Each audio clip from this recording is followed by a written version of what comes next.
O Guarani, de José de Alencar. Parte 4, capítulo 10. Cristão. O índio dirigiu-se rapidamente a Dom Antônio de Maris. Peri quer salvar a senhora. O fidalgo abanou a cabeça em sinal de dúvida. Escuta! Replicou o índio. Aproximando os lábios do ouvido de Dom Antônio, falou-lhe por algum tempo, em voz baixa e num tom rápido e decisivo. Tudo está preparado. Parte, desce o rio. Quando a lua estender o seu arco, chegarás à tribo dos Goitacás. A mãe de Peri te conhece. 100 guerreiros te acompanharão à grande taba dos brancos. Dom Antônio de Maris ouviu em profundo silêncio as palavras do índio. E quando ele terminou, apertou-lhe a mão com reconhecimento. Não, Peri, o que me propões é impossível. Dom Antônio de Maris não pode abandonar a sua casa, a sua família e os seus amigos no momento do perigo, ainda mesmo para salvar aquilo que ele mais ama neste mundo. Um fidalgo português não pode fugir diante do inimigo. Qualquer que ele seja, morre, vingando a sua morte. Peri fez um gesto de desespero. Assim, tu não queres salvar a senhora? Não posso, respondeu o cavalheiro. O meu dever manda que fique e partilhe a sorte de meus companheiros. O índio, no seu fanatismo, não compreendia que houvesse uma razão capaz de sacrificar a vida de Cecília, que para ele era sagrada. Peri pensou que tu amasses a senhora, disse ele fora de si. Dom Antônio olhou-o com uma expressão de dignidade e nobreza. Perdoo-te a ofensa que me fizeste, amigo, porque é ainda uma prova de tua grande dedicação. Mas acredita-me, se fosse preciso que eu me votasse só ao sacrifício bárbaro dos selvagens para salvar a minha filha, eu o faria sorrindo. E por que recusas o que Peri te pede? Por quê? Porque o que tu pedes não é um sacrifício, é uma vergonha, é uma traição. Tu abandonarias tua mulher, teus companheiros, para salvar-te do inimigo, Peri? O índio abaixou a cabeça com abatimento. Demais, essa empresa demanda forças com que um velho como eu já não pode contar. Havia 2 pessoas que a poderiam realizar. Quem? Perguntou Peri com um raio de esperança. Uma era meu filho, que a esta hora está bem longe daqui. A outra deixou-nos esta manhã e nos espera. Era Álvaro. Peri fez pela senhora o que podia. Tu não queres salvá-la. Peri vai morrer a seus pés. Morrer? Disse o fidalgo. Quando tens a liberdade e a vida à tua disposição, e julgas que consentirei nisto? Nunca. Vai, Peri, conserva a lembrança de teus amigos. A nossa alma te acompanhará na terra. Adeus. Parte. O tempo urge. O índio ergueu a cabeça com um gesto soberbo de indignação. Peri arriscou bastantes vezes a sua vida por ti para ter o direito de morrer contigo. Tu não podes abandonar teus companheiros. O escravo não pode abandonar sua senhora. És injusto, amigo. Exprimi um desejo. Não quis irrogar-te uma injúria.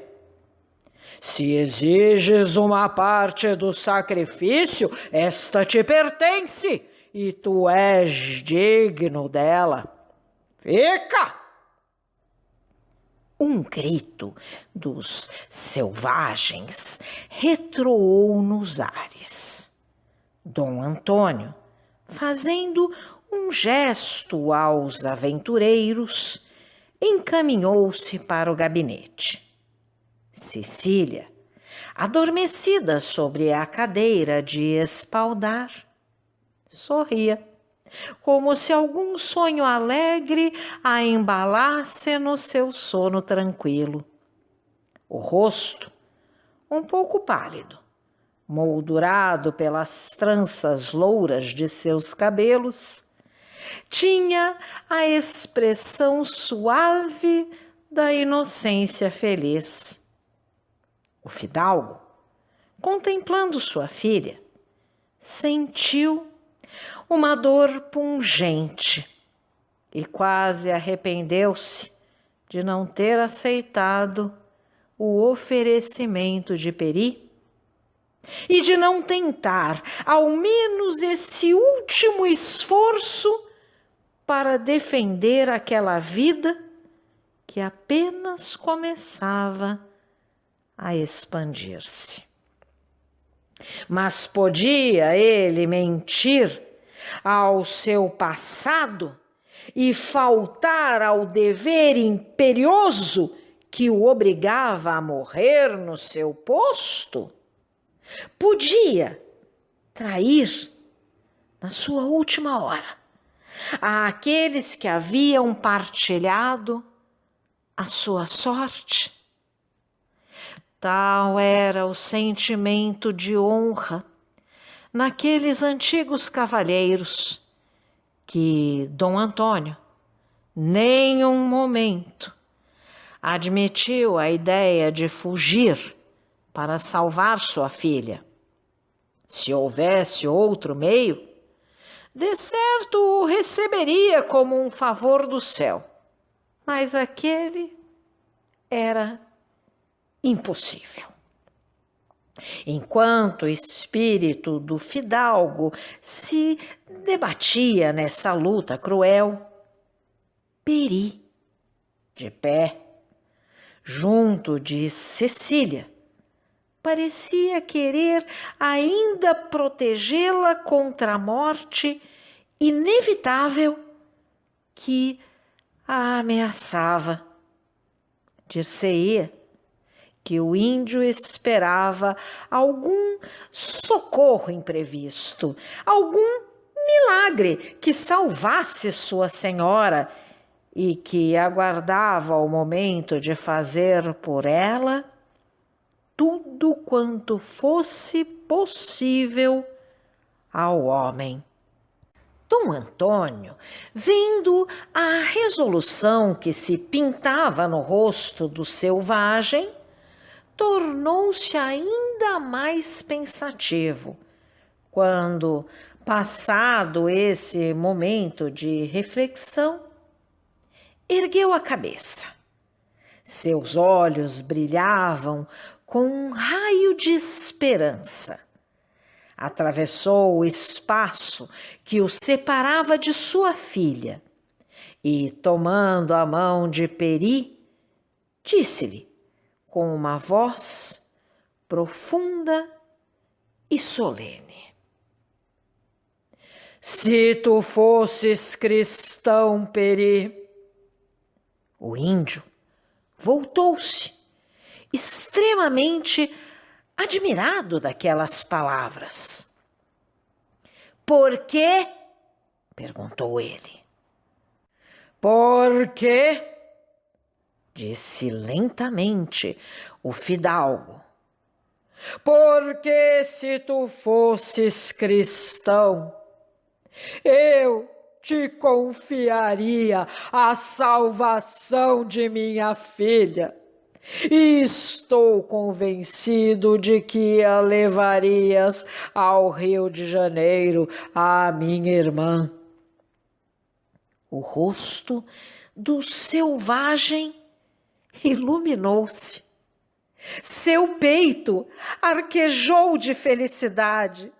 Seus lábios trêmulos mal podiam articular o turbilhão de palavras que lhe vinham do íntimo da alma.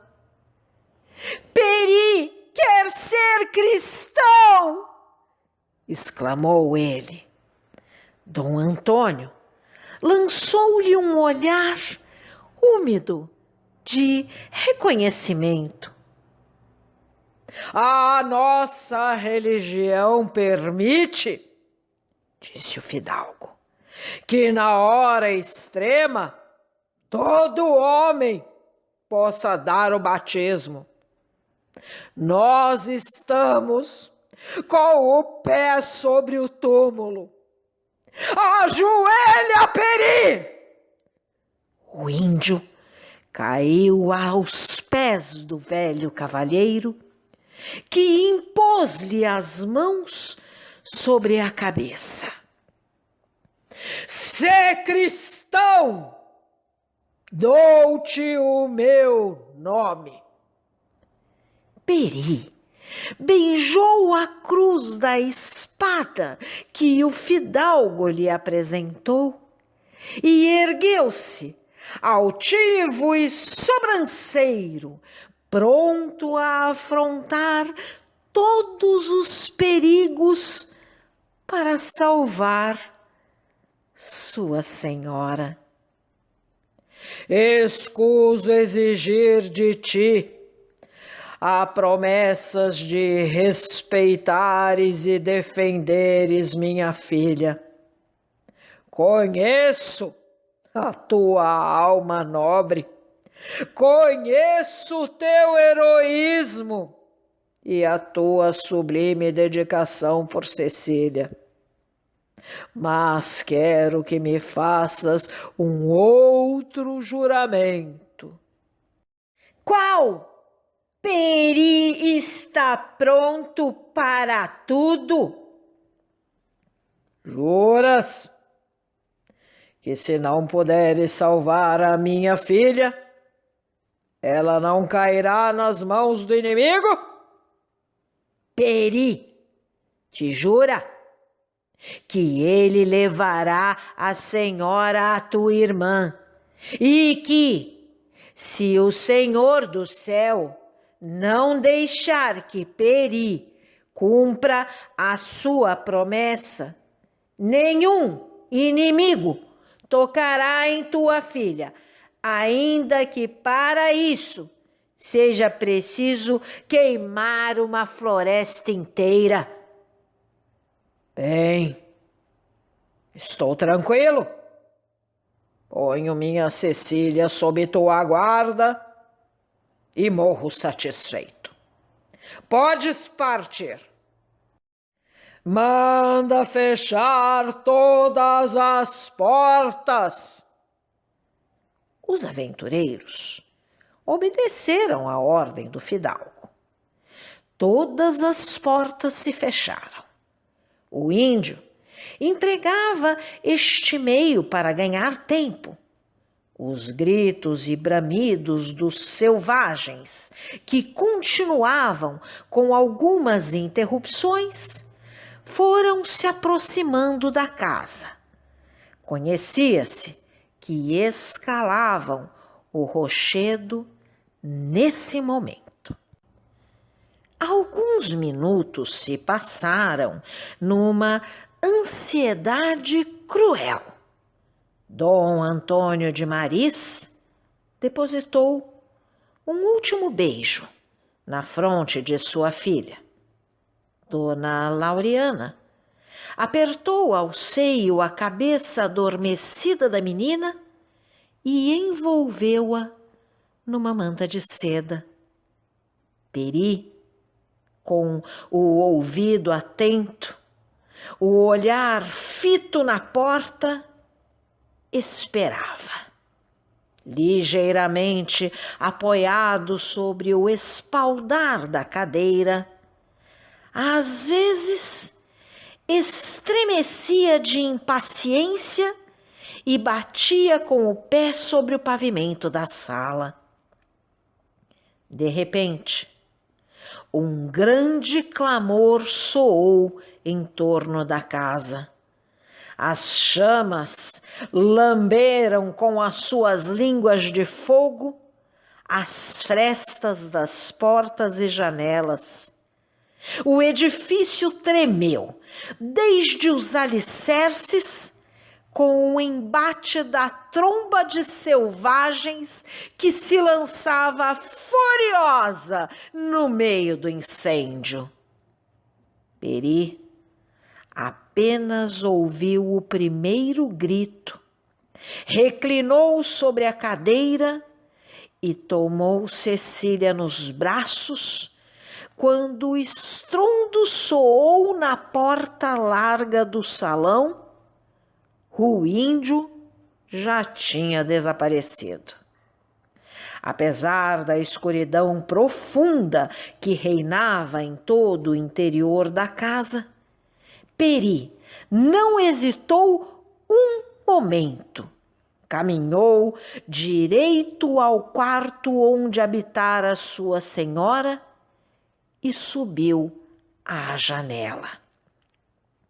Uma das palmeiras da cabana estendia-se por cima do precipício e apoiava-se a 30 palmos de distância sobre um dos galhos da árvore que os aimorés tinham abatido durante o dia para tirarem aos habitantes da casa a menor esperança de fuga.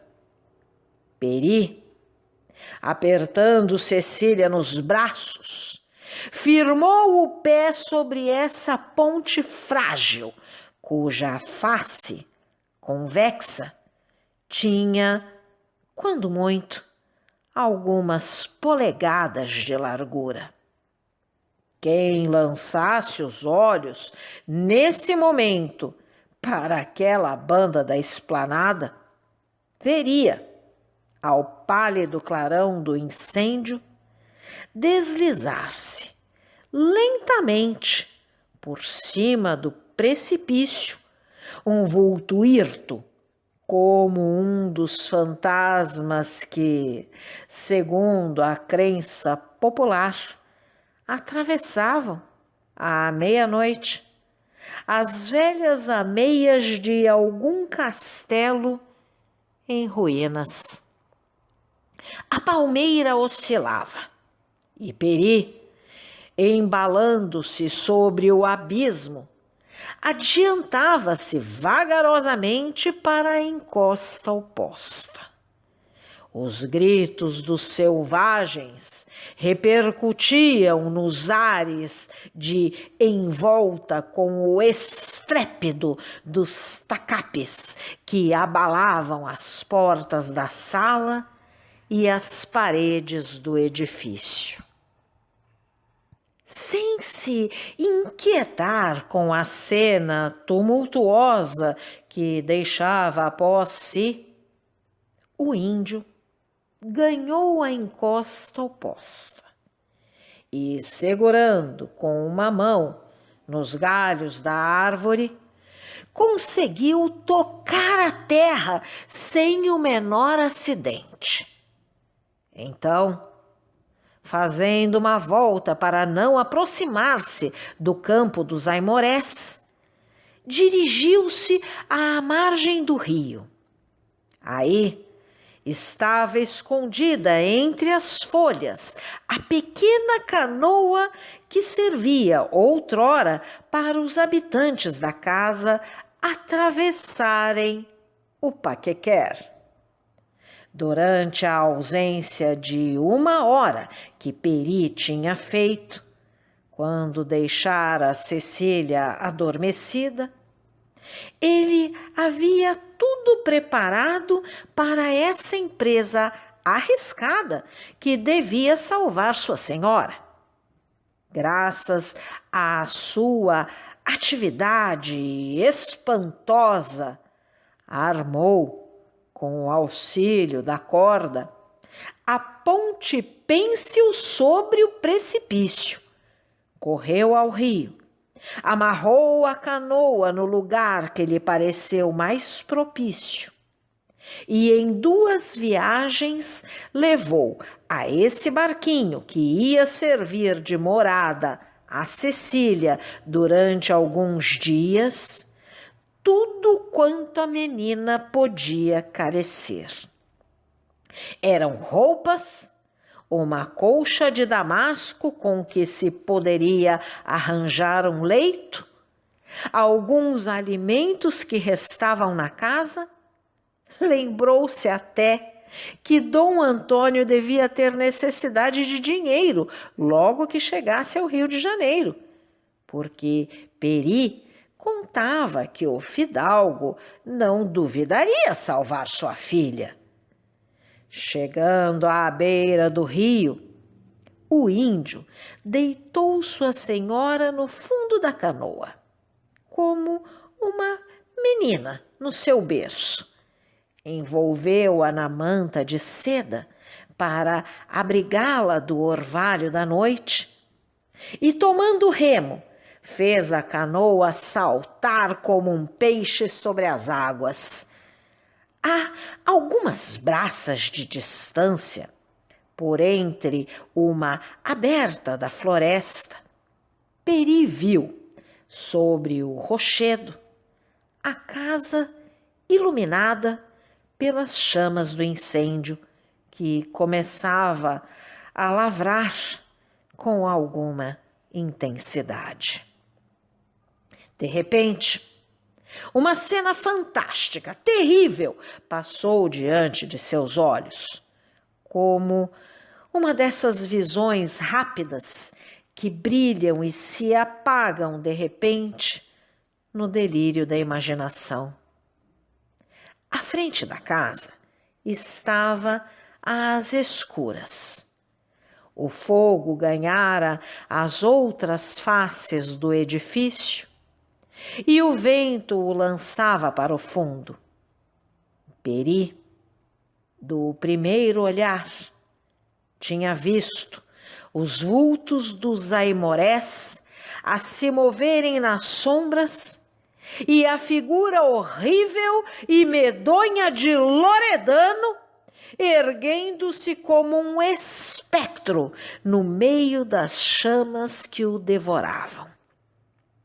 De repente, a fachada do edifício tombou sobre a esplanada, esmagando na sua queda um grande número de selvagens. Foi então que o quadro fantástico se desenhou aos olhos de Peri.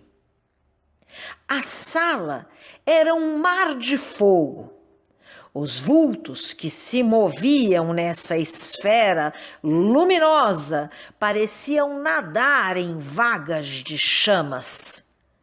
No fundo, destacava o vulto majestoso de Dom Antônio de Maris, de pé no meio do gabinete, elevando com a mão esquerda uma imagem do Cristo e com a direita abaixando a pistola para a cava escura onde dormia o vulcão. Sua mulher abraçava os seus joelhos, calma e resignada. Aires Gomes e os poucos aventureiros que restavam, imóveis e ajoelhados a seus pés, formavam o baixo relevo dessa estátua digna de um grande cinzel.